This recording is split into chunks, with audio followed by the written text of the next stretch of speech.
Hello everybody and welcome to the finale of our series counting down my top 100 favorite games of all time. But keep in mind this is only games 10 through 6. In our grand finale we will be counting down from 5 to 1. But we're not here to make a big stink about all that, we're here to see what games are on this list. And before we can do that, let's get our quick recap from last episode in case you missed it.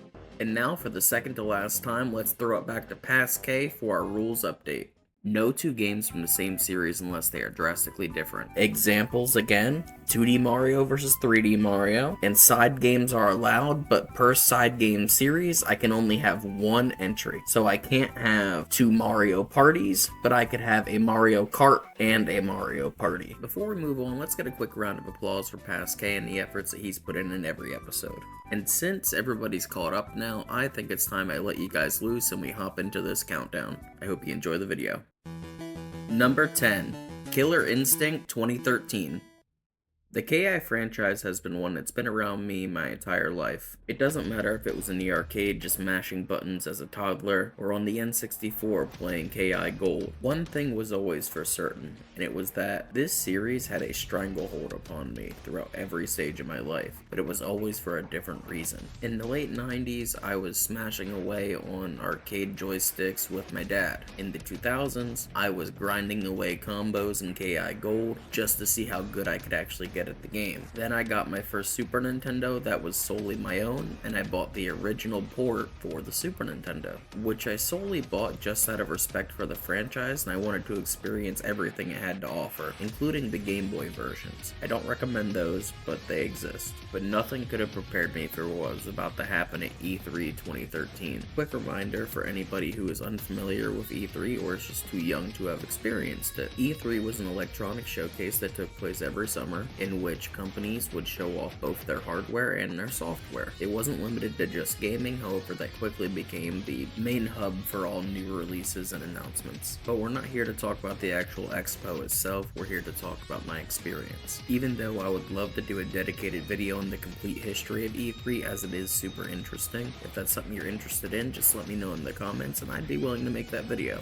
Okay, I'm done. Let's get back to the actual story itself. So E3 2013 rolls around and I'm not very excited for the Microsoft portion of it. While yes, they're gonna further show off their upcoming system, the Xbox One, I had no interest in it, nor the games that they had available at the current time, or anything that they had announced at the current time. However, we still plan to tune into it, as it was a tradition between my cousin and myself to tune into every single major game company's conference, every single year. Halfway through the conference, I was completely tuned out. I was sick of hearing what they had to say. They just finished talking about Rise of Rome, and I was just about ready to take a nap. I was so sick of this. Like, I cannot understate that enough how actually boring these Microsoft press conferences used to actually be. But then I saw it, a little logo flickering in the background of the screen, and what followed was by far my highlight of the entire event. Not only were we getting a new Killer Instinct game, but it was coming to the brand new system. So now I had an excuse to go out and buy this piece of shit. And that I did. Launch night, November 22nd, 2013. It was me, a huge ass crowd of people, all crammed into this tiny little GameStop. And we couldn't go anywhere. It was already snowing outside. They weren't gonna make us wait out in the snow, but they couldn't physically sell us the games until midnight. But they had a demo unit already set up for the Xbox One that was releasing the same night. And one of the games that they had installed on this system for demo purposes was Killer Instinct. While there were other games on the demo unit like Rise Son of Rome and Forza Motorsport 5, the main focus that it seemed to me was Killer Instinct. And a sort of impromptu tournament started up between the people that were kind of just standing there, and we took it a little more seriously than we probably should have. We actually had an entry fee of around $5, but we had enough people to where those $5 added up to somewhere around 80 or so. Like, I don't remember exactly how much, but I know it was enough to pay for your copy of the game. So essentially, if you won the tournament, you'd get your game for free. And when I figured that out, I was locked the fuck in. But it seemed to me as if people didn't have very much experience with the KI franchise, or if they did play it at any point, they played it more casually than anything. But of course, me being me, having already known every single combo breaker, know every single combo for the original games, I kinda had a leg up, but this is still uncharted waters for me, as I've never played this game before for obvious reasons. So I stick to a character that I know very well in Spinal. If you don't know who Spinal is, he's like a little pirate skeleton. And I had the luxury of not having to play first, so I did get to see one other person use Spinal before I did. But of course, they were kinda just button mashing, so I didn't actually get to learn that much, other than that what some of the moves themselves look like, and what I could imagine the hitboxes for the moves look like. But as per usual with Spinal, he was a very good rushdown character, and these people seem to figure out the one move where he kind of shoots out the skeleton head, so rather than playing him in a very aggressive rushdown fashion as you would in previous games, they're playing him like a zoner character where they're trying to keep their distance and meticulously pick people apart, but that's not how Killer Instinct works. It's a combo-based fighting system, and nothing exemplifies this system better than juggling. If you can juggle your opponent, they are absolutely useless. Of course, if they know a combo breaker, however, which is exactly what it sounds like, something you can do in the middle of a combo to break said combo. But anyway, that's enough technical talk. What we need to talk about is when I actually got to the game.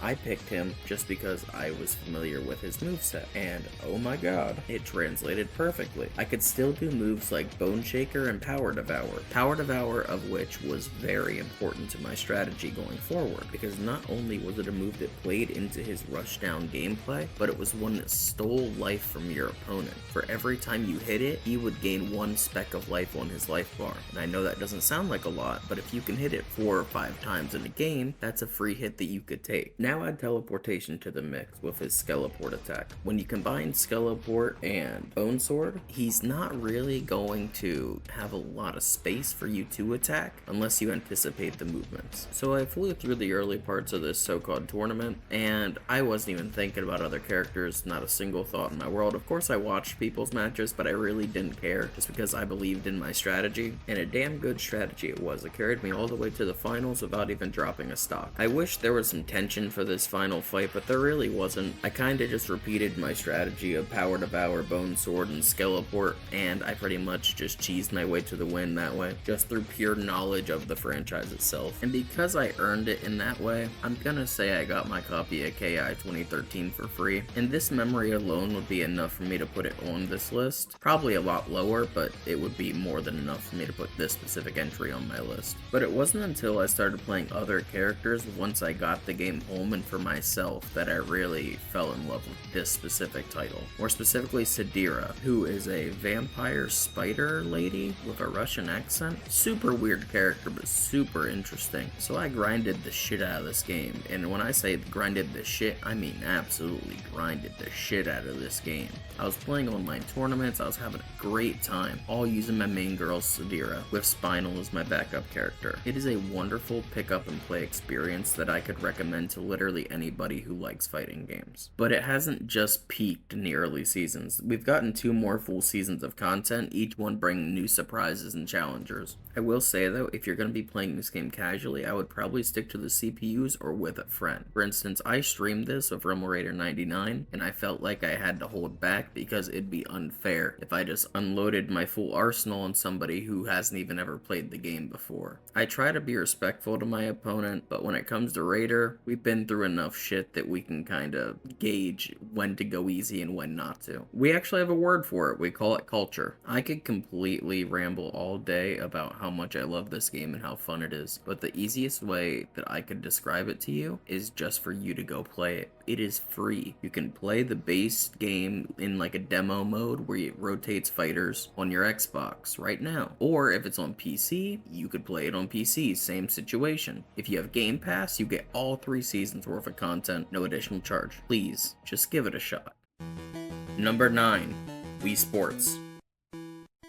This was one that I had a lot of deliberation with. I originally had this at number 10, but then I moved it up to 9 because when I compared it with KI directly, I'd rather play this on a daily basis. Which isn't a shot at KI at all. Obviously, it's very impressive to make it to number 10 out of 100. But let's switch over to Wii Sports and talk about why I like this game as much as I do. I wasn't like a lot of other kids, because I was a little too old for the Wii when it came out. It was always viewed as childish with my peers. Oh, and how naive I was. I believed them them every step of the way. I was there playing Call of Duties and Battlefields when I could have been enjoying games like Mario Galaxy and Wii Sports. By now you would have seen that I'm a huge Nintendo guy, and I don't know why I let it influence me that this generation I didn't need to be that I could just fit in with all the other people. It wasn't until Hanukkah 2008 when I finally got my first experience with the Wii, when my great-grandmother bought one for her house for when all of her grandkids visited, but nobody visited more than me, not just because she had the Wii, but because I only lived 2 blocks away. It was a very weird experience to get a gift like that from her, because she always told us that video games are gonna rot our minds and our eyes, which I know that's a very old personal way to think about it, but that's genuinely how she viewed it. And I mean, she was genuinely against any kind of video game, which was so surprising to me when I found out that she was playing Wii Sports Bowling every single day. And in such behavior, she actually asked me to keep it a secret from the other grandkids that she was playing it all the time because she didn't want to give them a negative role model, which I can respect. However, it's just a video game. Nobody's gonna judge you if you're just playing some Wii. But I started playing with her every once in a while, and then I learned a lot about her through that time together with her, and it's something I really cherish and meant a lot not just to me but also her. Like, I found out why she loved bowling so much, and it was that she was a professional bowler back in the 70s. I don't mean like big time like PBA or anything, but like enough that like if they saw her around town,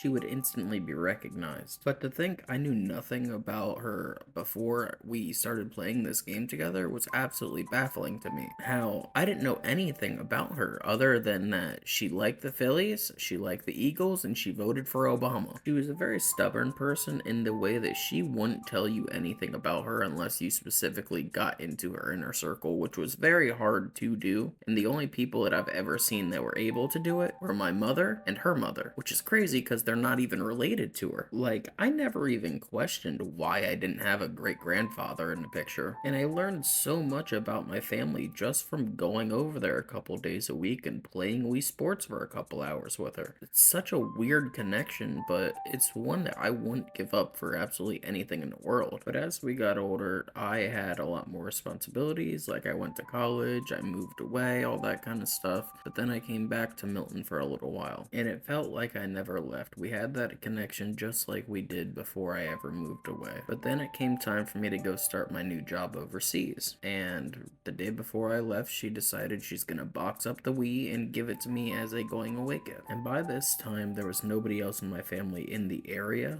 other than her and my brother. And my brother didn't drive, so she naturally was the one that drove me to the airport. And I was flying out of New York City, which is just about 4 hours away from Milton. And with it being such a long drive, we decided to start it the night before, and then we'll stop in the Philadelphia area for the night and then finish the drive in the morning, so that way she's not overwhelmed. And obviously she's an 85-year-old woman, so she's not just stopping at a rest stop and sleeping for a couple hours. We stopped at like a little motel thing, which actually turned out to be one of the best decisions that I've ever made. Not only was I able to get a shower so I didn't feel gross the next day on my flight, but I unpacked the Wii and hooked it up so we could have a couple last games together before I took off overseas. Which I'm so glad I did, because this little trip together that we had just to take me to the airport would wind up being the last time I ever got to see her, as she passed away in 2021 from COVID. While these sentimental reasons are already more than enough for me to ever want to put it on this list, the game itself is excellent. It is a perfect tech demo of everything that the Wii can do. Like, I didn't just play it because my Nana really liked the game or anything. I played it because it's actually a fun experience. More specifically, I love the baseball and the golf in Wii Sports the most. Bowling is probably tertiary for me, but it's still a very good time. As far as tennis and boxing are concerned, I'm never going to touch them again. I never had a good time with them, and I'm never going to. So let me ask you a question. If you have a Wii and you haven't played Wii Sports, how?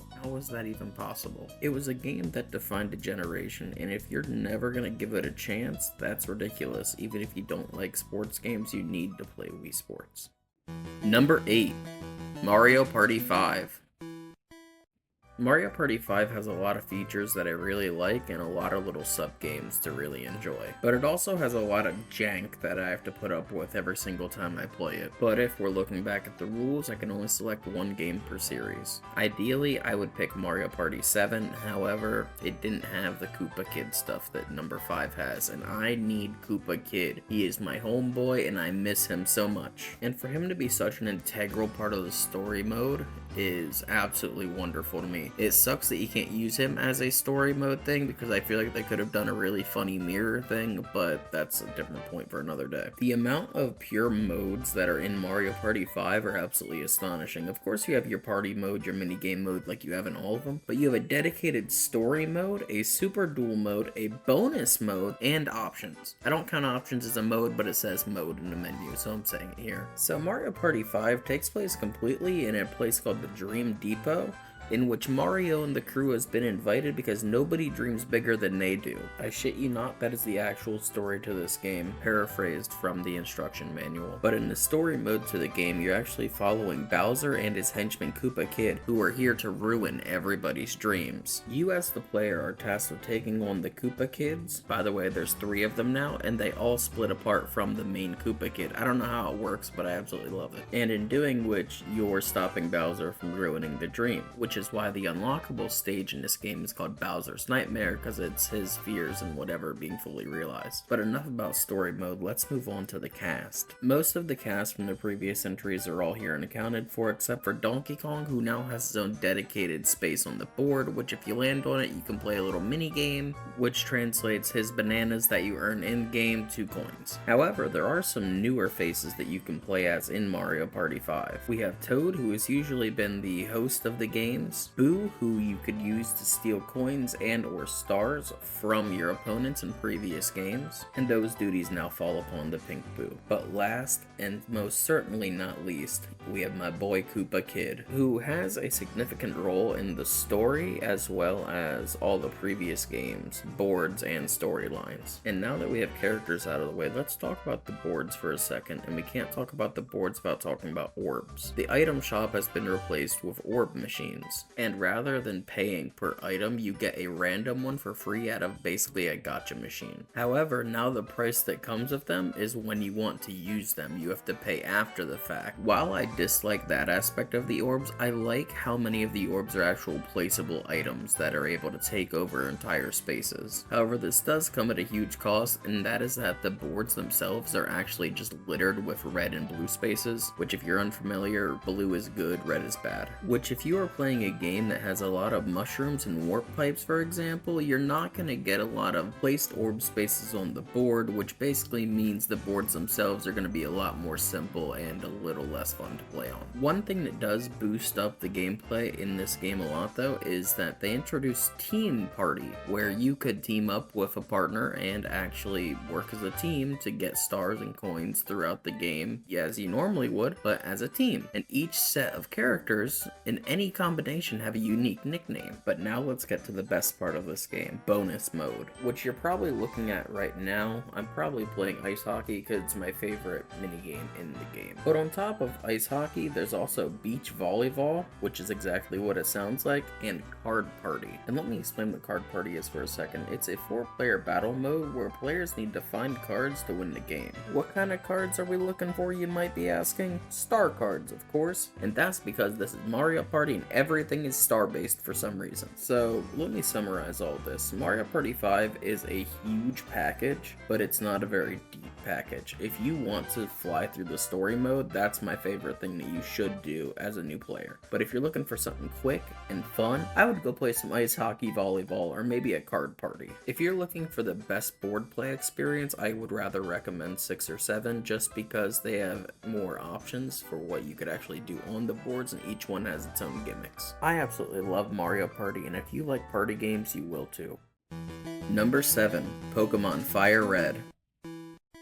I grew up during Pokemon Fever. I had all the cards, I had all the games, I had all the VHS tapes. If it had Pokemon printed on it, I probably had it. But my obsession with Pokemon didn't stop at just Generation 1, mainly because I kept watching the anime all the way up through Black and White. And I specifically had a special attachment to the Pokemon series during the Gen 3 era. And to know that there was a Gen 1 remake that I never got to play when I was younger absolutely drove me crazy. But I corrected that mistreatment that my parents unjustly and harshly put upon me when I was younger. I was a grown-up, and I had grown-up money, and just like I did with Pokemon Pinball earlier on this list, god damn it, I went and I bought Fire Red. At the time that I bought it, price charting value on it was only $25.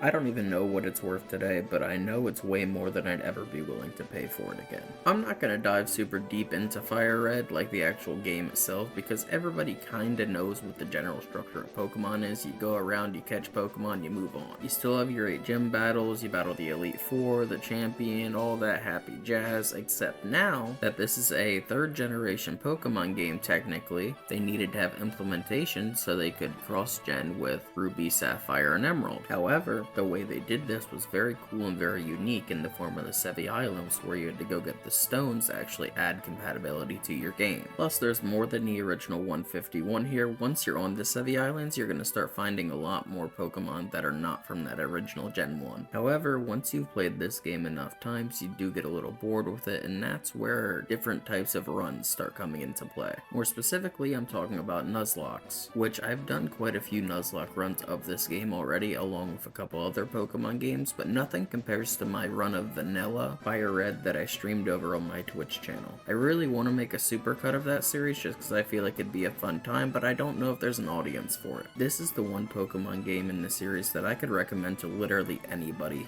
anytime, anywhere, whether or not you actually like Pokemon or not, because it can run on pretty much anything at this point. I'm not going to say you have to have a Game Boy and all that to go play this game. Just download the Delta emulator on your iPhone or MGBA on Android, because it's not worth the $90 or whatever it's selling for now. Number 6. Gex, Enter the Gecko. The Gex franchise is my favorite franchise of all time. No questions asked, and none will be answered. I own every single Gex game ever released. I'm not talking about every single version, which I'm pretty close to that as well. I'm talking about every single game, all 5 main series titles. That's right, even including the Game Boy games, because they are so wildly different from their home console counterparts that I'm counting them as separate titles. Which, if anybody wants to help me with my collection of all of the main series Gex games, I would need the Sega Saturn version of Gex 1 and the PS1 version of Enter the Gecko, specifically the Japanese version. But enough pandering, let's get into the actual game itself. Rather than telling you all the things I absolutely love about this game and its world and characters, I'm gonna tell you the things that I don't like. Because with this being my favorite game franchise, naturally the game would be number 1 on my list. However, I have realistic expectations of not only this game, but also this entire list, so I'm gonna tell you the reasons why it's not number 1 instead. Let's start with the smallest issue, and that's deciding which version to play. The N64 version has higher fidelity graphics, the music sounds a little bit better to me, and I generally like the controller and gameplay a little bit more. But with the 64 version, you're not only losing out on multiple new voice lines, but you're also missing out on all of the FMV cutscenes that really give Gex the character its charm. Another big issue I have with the game itself is that he doesn't shut the fuck up. However,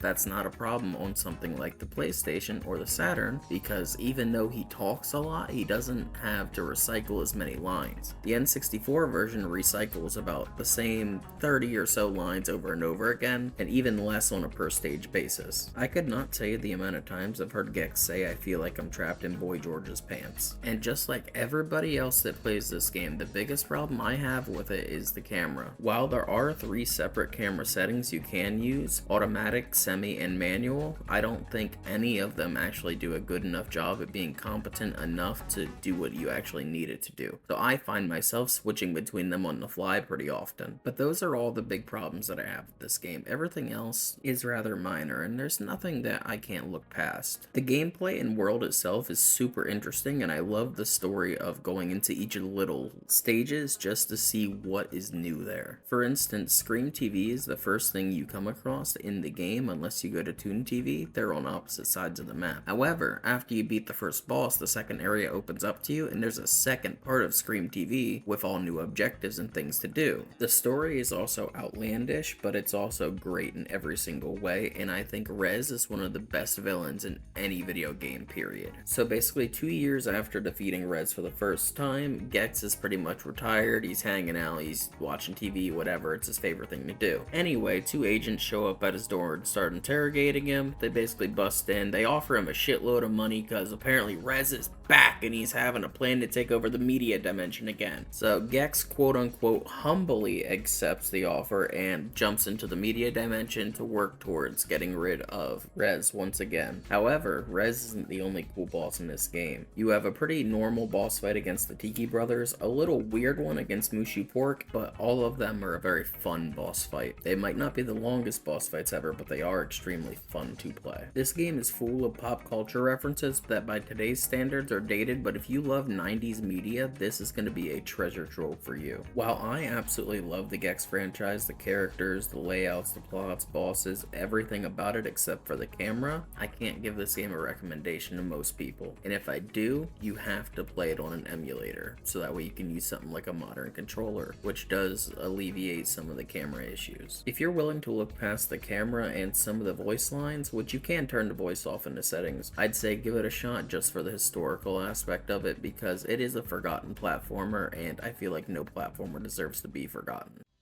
And just like that, boys, that's gonna wrap up our countdown for the day. We went from 10 to 6. What's your opinions? Please let me know down below. I'm not gonna waste your time, let's get right into our recap. At number 10, we have Killer Instinct. Number 9, Wii Sports. Number 8, Mario Party 5. Number 7, Pokemon Fire Red. Number 6, Gex 64, Enter the Gecko.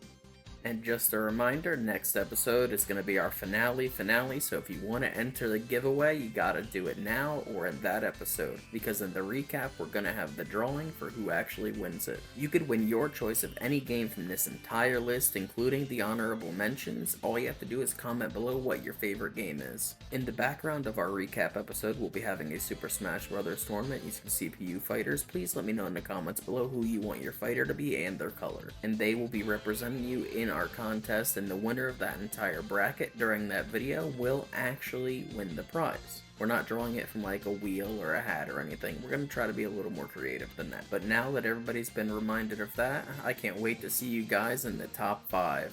Thank you so much for hanging out with me all the way through this video, and I really hope you guys enjoyed it, and that I see you in the next one. Thank you so much again. Bye-bye.